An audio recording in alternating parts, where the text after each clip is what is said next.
Thank you very much, everybody.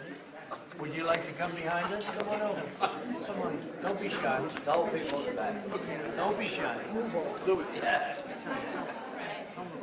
Yeah, I think Where's Erica?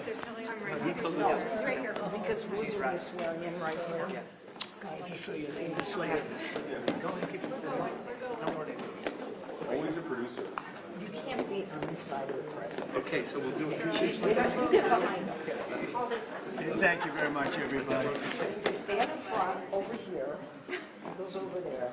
Okay. Jeanette, stand in front. Judge Janine, Chief Protocol. Thank you. Now, don't tell Monica. She's a strong leader. She just made television. She's tough, sir. Thank you very much, everybody. It's an honor to be here for our friend Sergio Gor. Today we're thrilled to be the swear-in for the next ambassador to India and special envoy to South and Central Asia, which is a big deal, and Sergio will handle it better than anybody could handle it. So I just want to congratulate Sergio. Come here a minute, Sergio.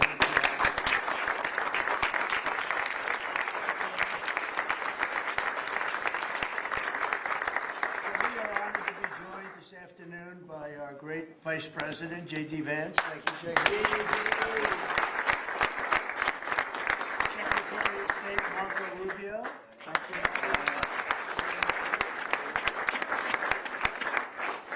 Secretary Scott Bessent, who's doing a great job. Attorney General Pam Bondi. Secretary Janine Pirro.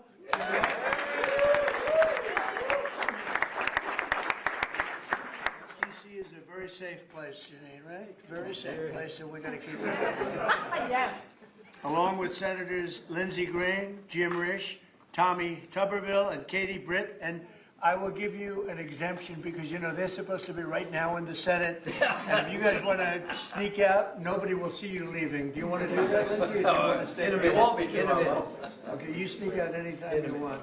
Thank you. We don't want to screw up any votes, do we? Amen. Okay, thank you. Thank you for being here. But we're also very honored to be joined by Mrs. A very special woman who I unfortunately have seen a lot of lately on television for the wrong reasons. A woman who is great, who Charlie said is the greatest of anybody he knew, best friends and best everything, Erica Kirk. So thank you very much.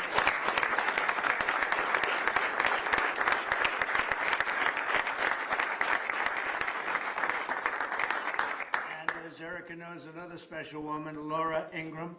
Where's Laura? She's here someplace. Thank you, Laura. And many other true American patriots, great people. 1 year ago, Sergio played a key role in helping us secure the most consequential presidential election victory in the history of our country. And from the day we won, he immediately began working to staff our new administration with the most talented team of any president. And we have had a great team. A couple of mistakes there, Sergio, but we won't mention that. Thank God, we got rid of them pretty quick. We found a couple we weren't thrilled with. We got them out of here.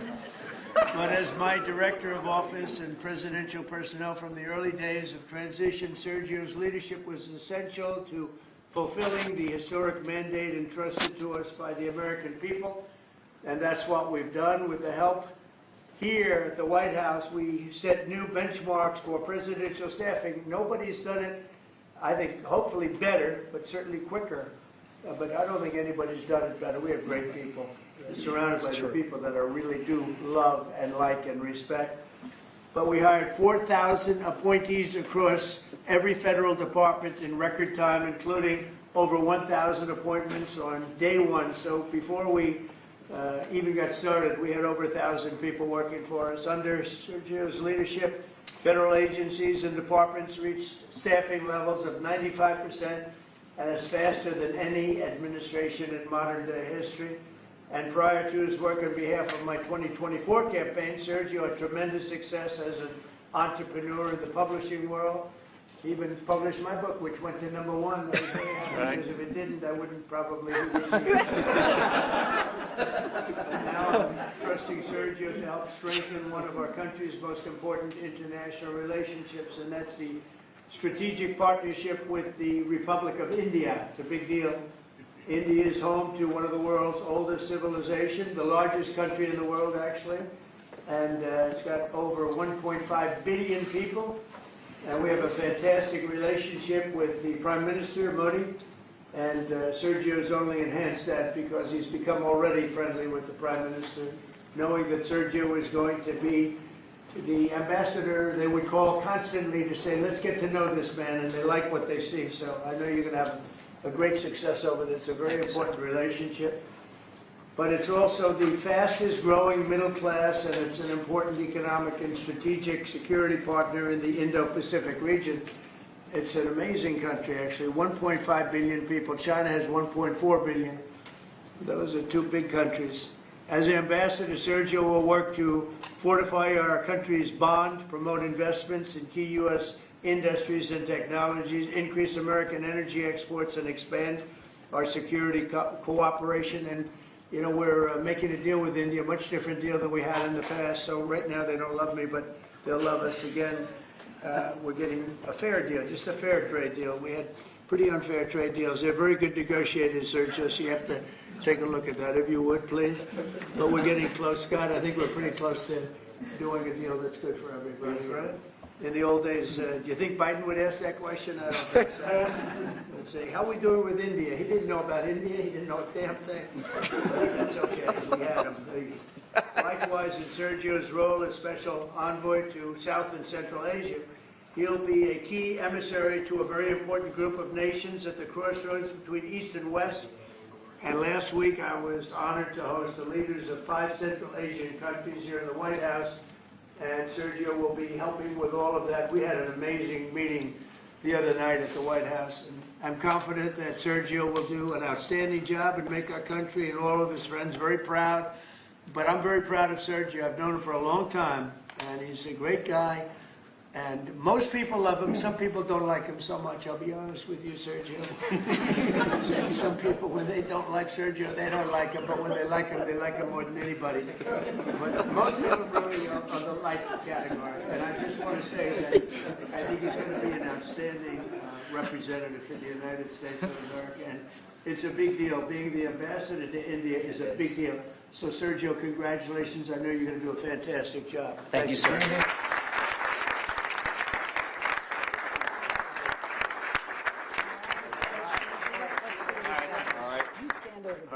Okay. Yeah, you Swear him in here. Which hand?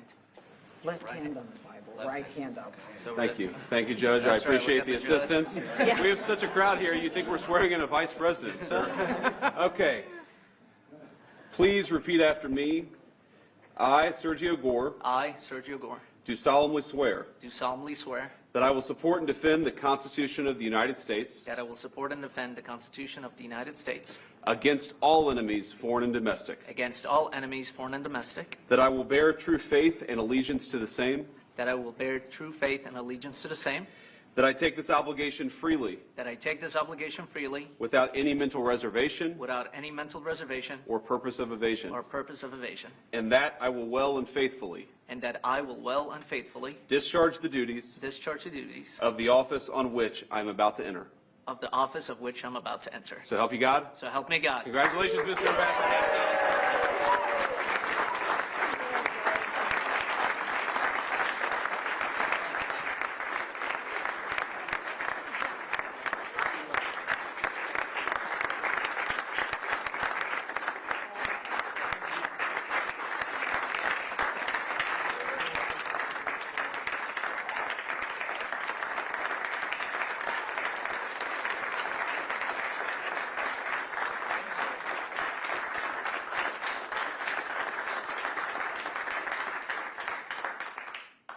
Mr. President, this is an honor of a lifetime. I want to thank first you, what you have done for this country before you came back in, the trouble that this country was facing. I mean, frankly, we were screwed.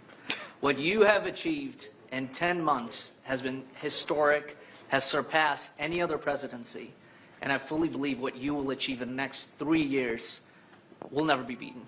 So it has been an honor to serve you. I've been at your side for many years. I will continue to be there. And it's just an incredible honor, and I look forward to enhancing the relationship between our two nations. But again, thank you for entrusting me with this position, and I look forward to doing a great job for you. Thank you very much, Sergio.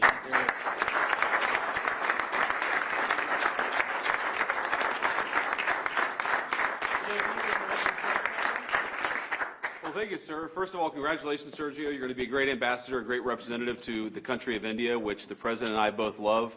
As a lot of you know, Sergio was a critical piece of what made the first 10 months such a great success. Obviously, the President's leadership is the most important thing, but you can't do a whole lot unless you've got good people around you. And Sergio did as much as anybody to ensure that the White House was staffed with the very best people, people who were loyal to the President, loyal to the country, and loyal to the agenda that we're trying to implement. So thank you all for being here. I think it's a great testament to you, Sergio, that you got multiple cabinet secretaries, Erica Kirk, the President of the United States. This crowd would not turn out for just anybody, but it turned out for Sergio Gor. You're going to do a hell of a job, man. Congratulations.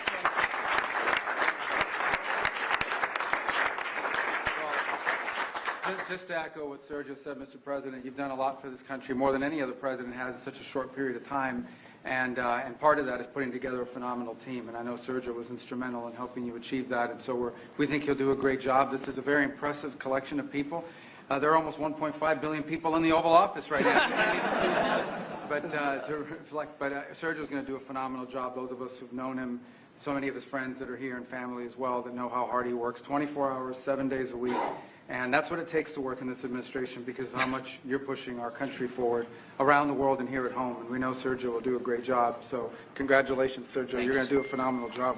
Thank you. Thank you. Janine, please. Well, I'm very proud to be here with Sergio, my friend, who's been my friend for many years. He is someone who is loyal, he is trustworthy, and he works as hard as anyone I know. And Mr. President, there is in this room a group of people who love you, who believe in you, and who are so proud to be in this Oval Office and to be part of this amazing day, because you have changed the course of America. You, and thank you, Sergio, for what you've done. God bless you both.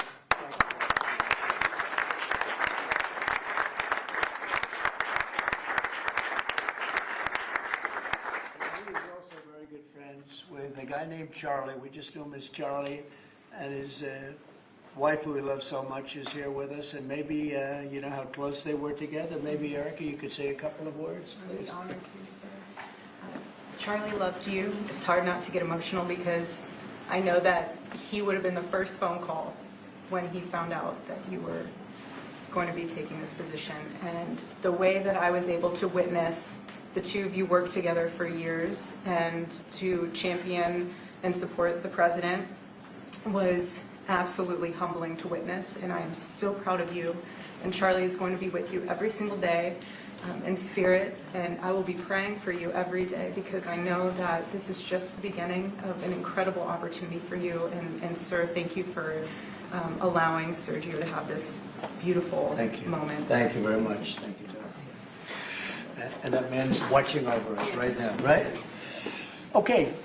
Any questions? You mentioned senators that are here, Mr. President. Do you personally approve of the deal that's happening right now on Capitol Hill to end the government shutdown? What deal we're talking about, but if it's a deal I heard about, that's certainly, you know, they want to change the deal a little bit, but I would say so. I think based on everything I'm hearing, they haven't changed anything, and we have support from enough Democrats, and we're going to be opening up our country. It's too bad it was closed, but we'll be opening up our country very quickly. Mr. President, that deal does reverse the mass firings your administration put through during the shutdown. Did you sign off on that, and will you abide by that if this passes? Well, I will be. I'll abide by the deal. The deal is very good. We're not going to be giving $1.5 trillion to people that came in from jails and from, you know, the gangs and drug dealers and all of these others that they wanted to be given health care, which would have hurt our health care system. I hope that we're going to be able to have a health care where Lindsay and I were discussing it, Jim and I were discussing it, and Katie, we discussed it. We want a health care system where we pay the money to the people instead of the insurance companies. And I tell you, we're going to be working on that very hard over the next short period of time, where the people get the money. We're talking about trillions and trillions of dollars where the people get the money. Yes, please. The Syria president, sir, could you update us on your meeting? Did you come to any agreements? Say it. With the leader of Syria you met earlier, did you come to any agreements today, or how were the talks? He's a very strong leader. He comes from a very tough place, and he's a tough guy. I liked him. I get along with him, the president, the new president of Syria. And we'll do everything we can to make Syria successful, because that's part of the Middle East. We have peace now in the Middle East, first time that anyone can remember that ever happening.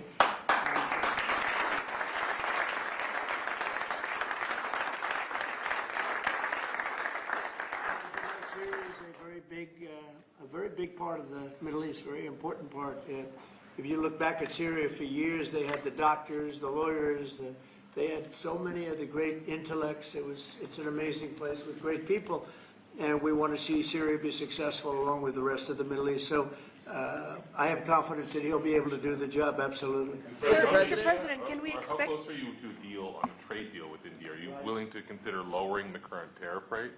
Well, right now the tariffs are very high on India because of the Russian oil, and they've stopped doing the Russian oil. It's been reduced very substantially. Yeah, we're going to be bringing the tariffs down. Sir, can we? What level are we talking about here? And how close are you to a deal? At some point, we're going to be bringing them down. Without tariffs, this country would be in such trouble, as they were for many years. That's why we owe $38 trillion. And one of the things we're going to do, we're going to issue a dividend to our middle-income people and lower-income people of about $2,000. And we're going to use the remaining tariffs to lower our debt. We're going to be lowering our debt, which is a national security thing. So we're doing a lot of good work. And the numbers were reported so incorrectly. The real numbers are trillions of dollars have been taken in or gotten in terms of investment from the tariffs. And so if that were ever reversed, it would be a disaster. Frankly, it would be a national security problem for our country. And nobody thinks it's going to be reversed. I think we had a very good court case. As you know, it's before the Supreme Court right now. But if that were ever reversed, people are saying, oh, it's $1 billion. Some people said, oh, it's $2 billion. Well, that obviously we can handle very easily. But this is trillions of dollars we're talking about in terms of the tariff income and all the investment income that's come into our country. We have more than, I would say right now, more than $18 trillion. The biggest number ever is a tiny fraction of that for any country. China, the United States, the biggest number ever. If you look at the past administration, Biden, he did less than $1 trillion in 4 years. We're over 18 trillion. By the time my first year ends, we're going to have over $20 trillion of investment coming into the United States. It's unheard of. We have AI factories. We're leading China by a lot. We have cars and car plants coming in by more than we've ever had built before. All of that would go away if we lose the tariff case. So all of it would go away. So they're not giving the right numbers. It would be an economic disaster. It would be a national security disaster if we lost the case in the Supreme Court. Mr. President, can we Back to that expect? tariff rebate, this is an idea that you've been talking about for months. This is going to directly and positively impact millions of Americans. Why was this important for you to do, and when can Americans expect that So rebate I've check? been talking about it for a long time, the dividend to people that, have suffered under the Biden administration. So Biden had the highest inflation in history, and we now are at a very low point. We're going to be hitting 1.5% pretty soon. So we're at a low point, and he was a high point. We did that. Food prices are way down. It's all coming down. And the biggest decrease, of course, is energy. And, as goes energy, goes everything else. Because when energy comes down, the oil, the electric, but I think you're going to see $2 gasoline or something very close to that. In fact, we're already in the twos. But I think you're going to be seeing very soon $2 gasoline. That's like the equivalent of a massive tax cut. But in addition to that, the great big beautiful bill gives you a very, very big tax cut. And then you have no tax on tips, no tax on Social Security, and no tax on overtime for the middle income and for even, frankly, anybody. But you have no tax, and the no tax on tips has turned out to be a tremendous thing. But when you think no tax on tips, no tax on overtime, and no tax on Social Security for our seniors, it's the great big beautiful bill, which has been mischaracterized. But now people they don't want to talk about it because it's so good, the enemy, because it's so good for everybody. It's the greatest piece of legislation ever passed in the history of our country in terms of size. And hence they call it the big, beautiful bill, or the one big, beautiful, I call it the great, big, beautiful bill. It's an amazing bill for the middle class. It's an amazing bill for jobs. We've never passed anything like it. And in my first administration, so we had the greatest economy. Everything was good, but we're really outdoing it this time because we have investments coming in largely because of tariffs. And I think because of November 5th, the election result. But we have investments coming in like we've never had before. The deal Mr. President, on on Syria, Mr. Mr. President, on includes Syria, a vote. can we, thank you. Thank you. On Syria, can we expect an announcement on a pact between Syria and Israel, or an announcement on them joining the anti-ISIS coalition? Yeah, you some announcements in Syria. We want to see Syria become a country that's very successful, and I think this leader can do it. I really do. I think this leader can do it. And people said he's had a rough past. We've all had rough pasts. But he has had a rough past, and I think, frankly, if you didn't have a rough past, you wouldn't have a chance. He gets along very well with Turkey, with President Erdogan, who's a great leader. Erdogan's a great leader, and very much in favor of what's happening in Syria. We have to make Syria work. Syria is a big part of the Middle East, and I will tell you, I think it is working and really well. We're working also with Israel on, getting along with Syria, getting along with everybody, and that's working amazingly. As you know, Hamas has given us back numerous bodies. It sounds pretty gruesome, but it's something the parents want more than if their son had been living. Hard to believe. I've seen all of the parents, so many of the parents, and getting back the body of their son, their dead son, is as vital to them, as important to them, as if the boy was generally the boy was alive. And as you know, over the last 4 or 5 days, we've gotten a lot of the additional bodies that they said they were going to. They've worked very hard to do that. So we have peace in the Middle East. It's a great thing, and nobody's ever seen anything quite like it. After your meeting with the Syrian Trade talks president with today, Switzerland, Mr. you President. posted last week about your talks with Switzerland. We're reporting that you're near a deal that would lower their rate to 50. Yeah. We're working on a deal to get their tariffs a little bit lower because 15% is what we're hearing. Is that a I number? haven't said any number, but we're going to be working on something to help Switzerland along. We hit Switzerland very hard. We want Switzerland to remain successful, and we're a part of Switzerland in the sense that they've been a very good ally. Yeah, we're working on them and some others, and we're working on others to increase them a little bit too. How close is it with Switzerland? Switzerland, what, do you have something to do with Well, no, I'm just curious. We're reporting it this week. Yeah.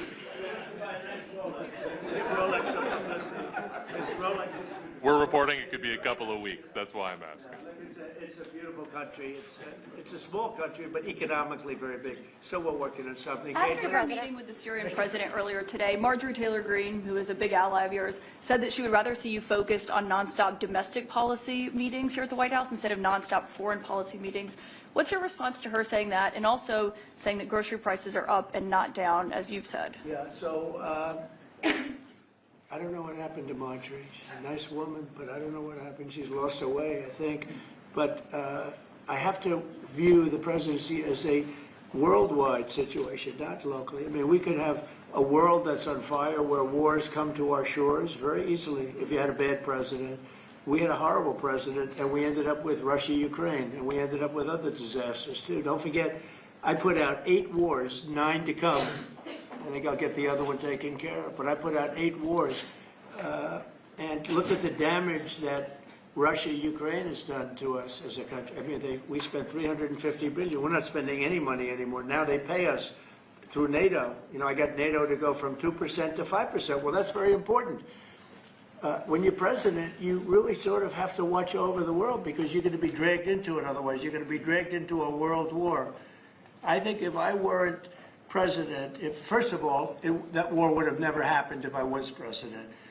And if I weren't president, that war could have led to World War III. It won't. It's not going to anymore. But when I first got in, I said, wow, this situation could lead to World War III. And I got NATO together. I got everybody together. But with all of that, I passed a great, big, beautiful bill, which is the biggest tax cuts in the history of our country. So when somebody like Marjorie Taylor Greene, who's now catering to the other side, I don't know what, I guess she's, got some kind of an act going, but I'm surprised at her. But when somebody like Marjorie goes over and starts making statements like that, it shows she doesn't know. I don't devote a lot of my time. Let me give you another example. China. China was going to hit us with rare earth. Now, everybody says, well, what does that mean? Magnets. If China refused to give magnets, because they have a monopoly on magnets, because they were allowed to happen over a 32-year period, there wouldn't be a car made in the entire world. There wouldn't be a radio. There wouldn't be a television. There wouldn't be internet. There wouldn't be anything, because magnets are such a part. Now, nobody knows what magnets are, and not overly sophisticated, but to build a magnet system would take 2 years. So if I weren't able to say to China, look, if you're going to do that to us, we're going to charge you 158% tariff. It was 100% on top of 58%. And China called up immediately and said, we will make peace. And we made peace. We made a great deal. We made an unbelievable deal. China's paying tariffs to the United States, not the United States paying tariffs to China, which has always been the way it was. Nobody can believe these deals.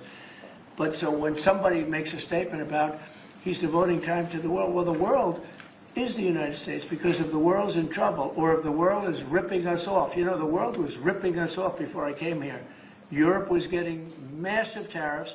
They were sending us 9-10 million cars a year. We were sending them none. They were not taking our agriculture. We were taking massive amounts of their. It was so unfair. Now we have a deal where $950 billion is coming into the United States because of me and because of tariffs. So if I don't do all these things, our country is doing very poorly. So, it's easy to say, oh, don't worry about the world. But the world is turning out to be our biggest customer. The world was on fire.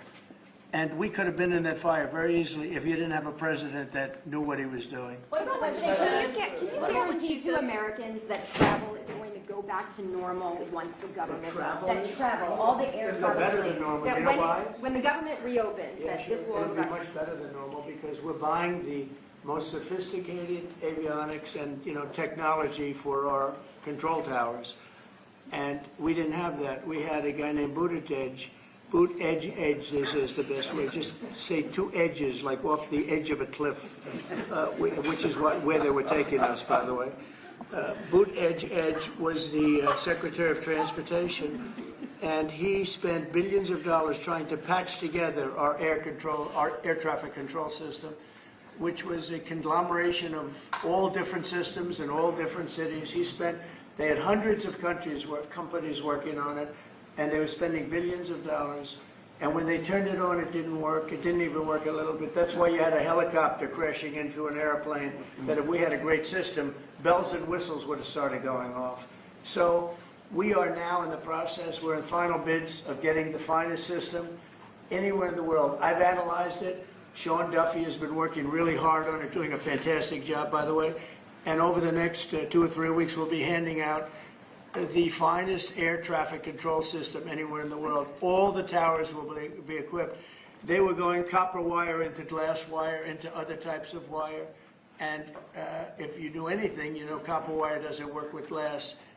Glass doesn't work with other substances. And they spent billions of dollars, and when they turned it on, nothing happened. Okay? We're getting the most sophisticated, all brand new. Every control tower will have the same exact system. It'll be the most sophisticated system by far in the world. And what we've done is we've looked around other countries, and we've taken the absolute best systems in every different form, because there are different. You have lots of different companies like IBM and Raytheon and a lot of great companies. They're all bidding, and we're going to pick the best one, and it'll get built relatively quickly. And we are going to have the greatest air traffic control system anywhere in the world. Thank you very much, So you everyone. called air traffic controllers today to quit. Do you want traffic controllers to quit now?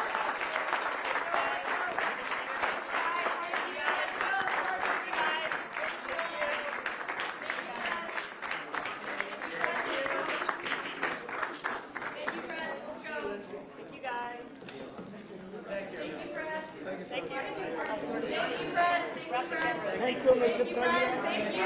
Thank you, Mr. President. Thank